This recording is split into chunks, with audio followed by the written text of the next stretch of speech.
The first 15 minutes after detecting signs of conflict will determine your survival odds more than anything else you do. When early warning systems activate or you notice unusual military movements, MASS communication disruptions, or emergency broadcasts, your window to act is measured in minutes, not hours. The psychological tendency to deny danger and wait for more information has killed more people in disasters than almost any other factor. Your brain will tell you to wait, to verify, to see what others do first. Ignore this instinct completely. The families who survived Hiroshima were the ones who moved immediately when they saw the flash, not those who stood watching. In modern warfare, detection systems will give you somewhere between 4 and 30 minutes depending on your location and the type of threat. Your immediate priority is reaching your designated safe location, which should have been identified long before any crisis begins. This means a basement, underground parking structure, subway station, or purpose-built shelter with thick concrete walls and minimal windows. Every foot of concrete provides protection from radiation and blast effects. A single-story building offers virtually no protection, while a basement in a multi-story concrete building can reduce radiation exposure by a factor of 10 or more. If you're caught outside, a substantial structure is better than being exposed. Duck into the nearest concrete building, shopping center basement, or underground passage. Distance from windows and exterior walls is critical because glass becomes deadly shrapnel traveling at hundreds of miles per hour during a blast wave. The rule of 3 governs human survival: 3 minutes without air, 3 hours without shelter in harsh conditions, 3 days without water, 3 weeks without food. In a nuclear or chemical scenario, air quality becomes your immediate concern within seconds. If you have any warning at all, breathing protection matters more than almost anything else. A damp cloth over your nose and mouth, while not perfect, can filter out radioactive particles and some chemical agents. Better yet are N95 masks, painter's respirators, or purpose-built gas masks if you have access to them. The goal isn't perfect filtration, but reducing your exposure to particles and aerosols that cause the most immediate damage to lung tissue. Every breath of contaminated air in the first hours carries exponentially more danger than exposure days later. Water sources become contaminated quickly but not instantly, giving you a brief window to secure clean supplies. The moment you suspect a crisis, fill every container you can find. Bathtubs, sinks, pots, bottles, trash cans lined with plastic bags. Water from pipes will remain safe for approximately 30 minutes to 2 hours after an event, depending on your distance from the impact and your water system's configuration. This simple action, taking less than 10 minutes, can provide enough drinking water for weeks. Municipal water systems shut down or become contaminated, and you cannot decontaminate radioactive water with any household method. Once you've secured shelter and breathing protection, water collection should be your third immediate action before hiding deeper in your shelter. Communication systems will fail rapidly and unpredictably, making information your most valuable resource in the opening hours. A battery-powered or hand-crank radio can receive emergency broadcasts when cell networks collapse under load or are deliberately targeted. Download offline maps and emergency information to your phone immediately while networks still function. Write down critical information on paper because electronic devices can be damaged by electromagnetic pulses or simply run out of power. Know the radio frequencies for emergency broadcasts in your area. In the United States, this means AM radio and NOAA weather radio frequencies. Information about fallout patterns, contamination zones, and safe corridors can mean the difference between life and death when you eventually need to move. The psychological impact of the first hours will be as dangerous as physical threats for many people. Panic, denial, and decision paralysis kill people who have access to safety. Your mind will race through impossible scenarios, focus on loved ones you cannot reach, and want to gather more information before acting. Accept immediately that you cannot save everyone, that you have incomplete information, and that imperfect action is infinitely better than perfect planning. Survivors of Hiroshima and Nagasaki who lived into old age shared one common trait. They made immediate decisions with limited information and moved quickly. Those who hesitated to help others, to gather belongings, or to verify information had dramatically lower survival rates regardless of their distance from the impact. Your survival kit should already exist before any crisis, positioned in your shelter location or in a grab bag you can carry in under 30 seconds.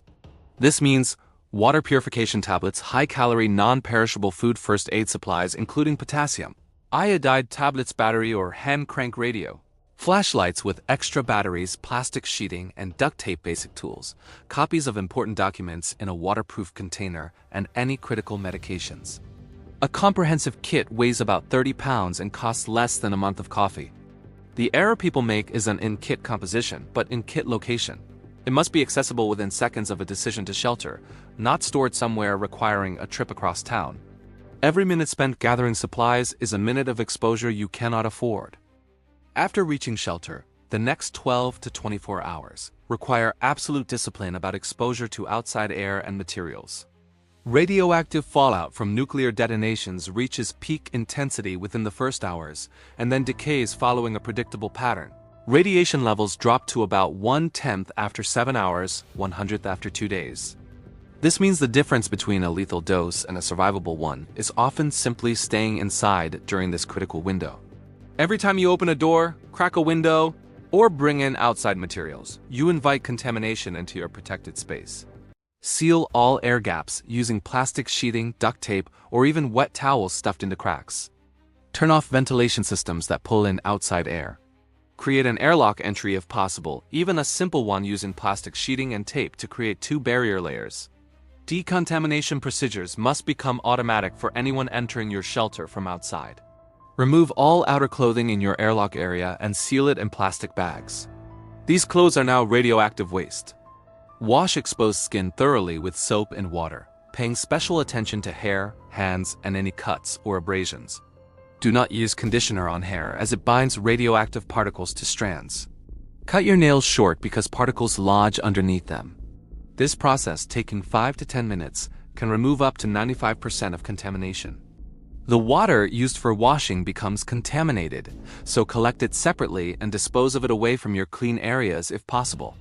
Anyone who refuses this procedure cannot enter your clean shelter space, period. This sounds harsh, but one contaminated person can poison your entire group's environment. Food safety becomes complex because radiation cannot be washed off food that has absorbed it, though surface contamination can be removed. Food that was inside sealed containers during the event remains safe. Canned goods, jars, bottles, and packages that were indoors. Rinse the outside of all containers before opening them.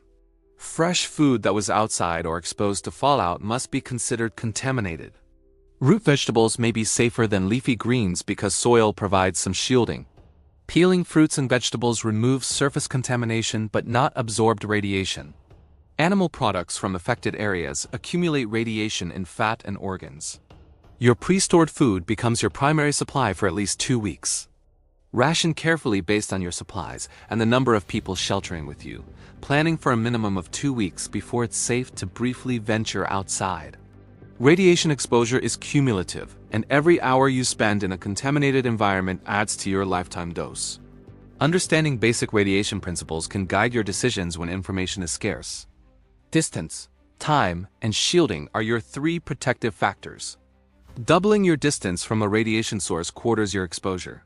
Having your time in a contaminated area halves your dose. Adding shielding makes the most dramatic difference. A basement in a multi-story building can reduce exposure by a factor of 1,000 compared to being outside. If you must venture out for critical supplies or to reach a better shelter, move quickly, take the most shielded route possible, and minimize time in hot spots. A 30-minute trip at day 3 is dramatically safer than the same trip at hour 3. Medical challenges in the first day will likely exceed your training and supplies, but basic interventions save lives. Radiation sickness symptoms appear at different times based on dose. Nausea within hours indicates severe exposure, while delayed symptoms mean lower doses. There is no cure for radiation sickness, only supportive care to help the body recover. Potassium iodide tablets protect only the thyroid gland and only if taken before or immediately after exposure. They do nothing for other radiation damage. Treat conventional injuries aggressively because infection risks are dramatically higher when medical systems have collapsed. Clean wounds thoroughly, use antibiotics from your kit if available, and monitor constantly for signs of infection. Burns from thermal radiation require clean, non-adhesive dressing and pain management. Shock kills quickly after severe injuries. Keep victims warm, elevate their feet, and provide water if they're conscious. Maintaining sanitation in a sealed shelter becomes critical to preventing disease that can kill as surely as radiation. Human waste must be managed carefully using plastic bag-lined buckets with tight-fitting lids, treated with bleach or lime if available. Change bags frequently and store waste in a separate area away from your living space. Hand washing after toilet use is not optional. Contaminated hands spread disease rapidly in confined spaces. Garbage and food waste must be sealed and stored separately. If water is extremely limited, use hand sanitizer, though it's less effective than soap and water. The confined space, stress, and poor conditions create perfect breeding grounds for illness. Respiratory infections, stomach bugs, and skin infections can spread through your group within days if you neglect basic hygiene protocols. The social dynamics of your shelter will determine whether your group survives as a functional unit or descends into conflict. Establish clear leadership and decision-making processes immediately before stress and fear create power struggles. Assign roles based on skills: medical care, food and water management, security, children's care, and shelter maintenance. Create schedules for sleep, meals, and activities to maintain structure and normalcy. Address conflicts immediately before they escalate. Children and elderly members need special attention and care, but everyone must contribute according to their abilities. The groups that survive long-term crises are those with clear organization, fair resource distribution, and mechanisms to resolve disputes peacefully. A shelter that tears itself apart from internal conflict is just as dead as one that failed to protect against radiation. The decision of when to leave your shelter is perhaps more critical than the decision to enter it. Emerging too early exposes you to dangerous radiation levels. Staying too long depletes resources and traps you if conditions outside deteriorate further. Official broadcasts will provide guidance if communication infrastructure survives, but you must be prepared to make this decision independently. A basic rule: plan to shelter for a minimum of 72 hours, preferably 2 weeks. After 48 hours, radiation levels from fallout will have dropped to approximately 1% of the initial level. After 2 weeks, the environment becomes dramatically safer, though far from pre-crisis conditions.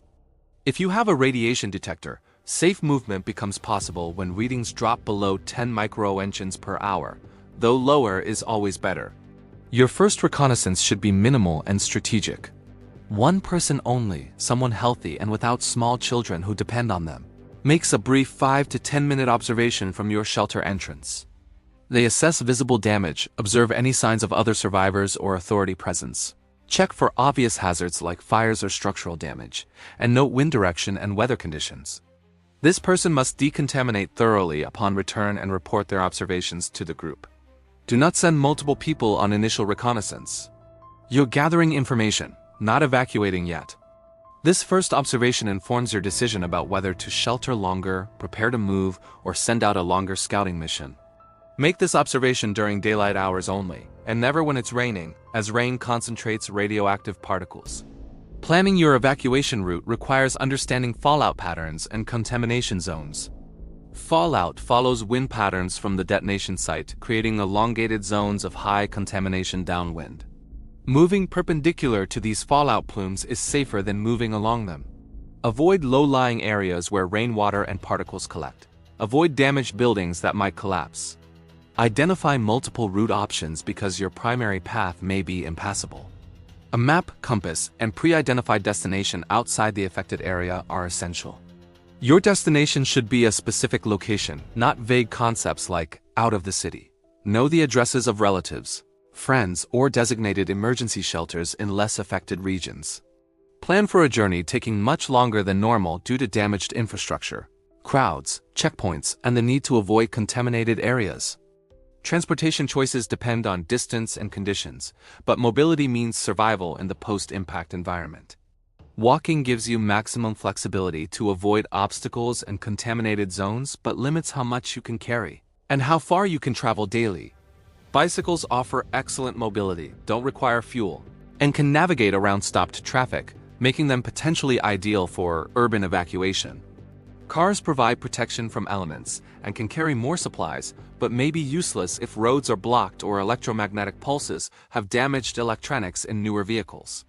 Older vehicles without computer systems are more likely to survive an EMP. Public transportation will be overwhelmed, or non-functional. Whatever method you choose, leave early before mass evacuation begins. Roads become impassable parking lots within hours once populations start moving en masse. Your portable survival kit for evacuation must balance comprehensiveness with weight since you may be walking for days. Water is heaviest, but most critical. Carry as much as you can physically manage plus purification methods. High-calorie, lightweight foods like nuts, dried fruits, energy bars, and peanut butter provide maximum nutrition per pound. A lightweight tarp or emergency shelter protects against weather.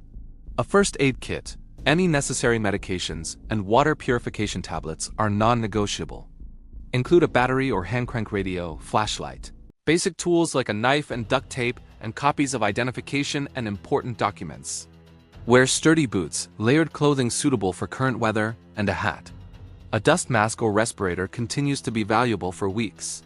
This kit should weigh no more than 20 to 30 pounds because you may be carrying it for miles each day.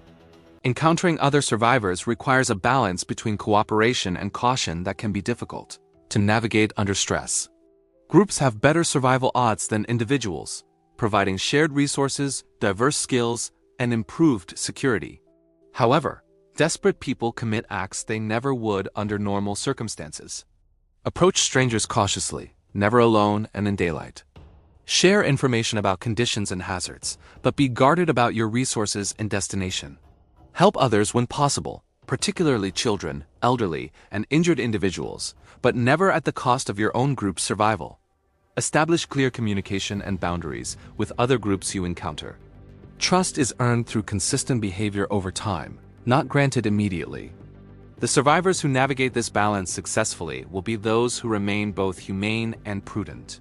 Long-term survival beyond the first critical days requires adapting to a fundamentally changed world. Infrastructure we take for granted, electricity, running water, medical care, food distribution, law enforcement may be degraded or absent for months or years. Skills become more valuable than possessions. First aid, water purification, food preservation, basic construction and repair, gardening, and navigation. Communities that organize, share resources fairly, and maintain order will rebuild. Those that descend into chaos will struggle.